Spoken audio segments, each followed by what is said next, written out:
বাংলাদেশের ক্রিকেট তারকা তামিম ইকবাল বর্তমানে হার্টের সমস্যার কারণে 48 ঘন্টার পর্যবেক্ষণে রয়েছেন। সোমবার ডিপিএলে মোহামেডানের হয়ে শাইনপুকুরের বিপক্ষে টস করতে যান তিনি।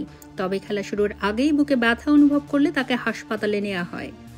সকালে টসের পরপরই বুকে ব্যথা অনুভব করেন তামিম এবং দ্রুত দলের ফিজিও ও ট্রেইনারকে বিষয়টি জানান। প্রথমে গ্যাস্ট্রিকজনিত সমস্যা মনে হওয়ায় ওষুধ দেওয়া হয়, তবে অবস্থার উন্নতি না হওয়ায় নিকটস্থ হাসপাতালে নেওয়া হয়। কিছু সময় পর শারীরিক অবস্থার আরও অবনতি হলে তাকে উন্নত চিকিৎসার জন্য দ্রুত বিকল্প ব্যবস্থার উদ্যোগ নেওয়া হয়।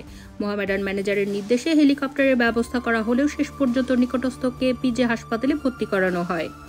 সেখানে প্রয়োজনীয় পরীক্ষা নিরীক্ষার পর তার হার্টে 100% ব্লক ধরা পড়ে।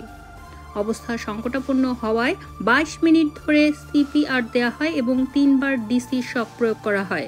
পরে সফলভাবে ব্লক সরিয়ে রিং পরানো হয়। অস্ত্রোপচারের পর দ্রুত জ্ঞান ফিরে পান তামিম এবং চিকিৎসকের সঙ্গে কথাও বলেন। বিসিবির প্রধান চিকিৎসক ডক্টর দেবাশিস চৌধুরী জানিয়েছেন, তামিমকে আপাতত ঢাকায় নেওয়া সম্ভব নয়। উন্নত চিকিৎসার জন্য ঢাকা থেকে বিশেষজ্ঞ চিকিৎসক আনা হচ্ছে এবং পরবর্তী 48 ঘন্টা তাকে পর্যবেক্ষণে রাখা হবে।